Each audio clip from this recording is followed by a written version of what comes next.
Maharashtra superfast news चॅनलमध्ये आपले सहर्ष स्वागत आहे। खास सत्याची थार लेखणीची महाराष्ट्रातील ताज्या आणि वेगवान बातम्या पाहण्यासाठी आपल्या हक्काचे चॅनल शेअर करा, लाईक करा आणि सबस्क्राईब करा। धन्यवाद।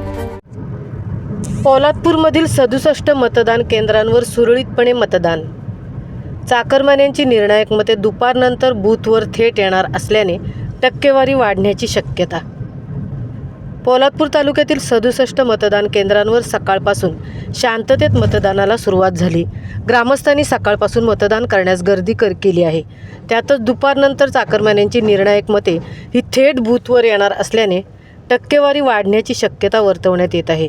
पोलादपूर तालुक्यातील विविध बूथवर भेट दिली असताना मतदान प्रक्रिया शांततेत सुरू असल्याचे दिसून आले।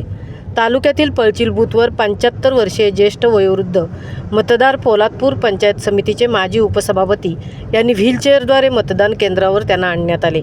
त्याचप्रमाणे इतर बूथवर उमेदवार अजय सलागरे, युगज्ञ उतेकर यांनी सकाळीच आपला मतदानाचा हक्क बजावला आहे। सकाळच्या सत्रात 67 बूथवर 39,232 पैकी 3,780 मतदारांनी आपला हक्क बजावला आहे। यामध्ये पुरुष मतदार 2,307 व स्त्री मतदार 1,473 मतदारांनी आपला हक्क बजावला आहे। महाराष्ट्र सुपरफास्टसाठी धनराज गोपाळ, सहतृप्ती भोईर, पोलादपूर।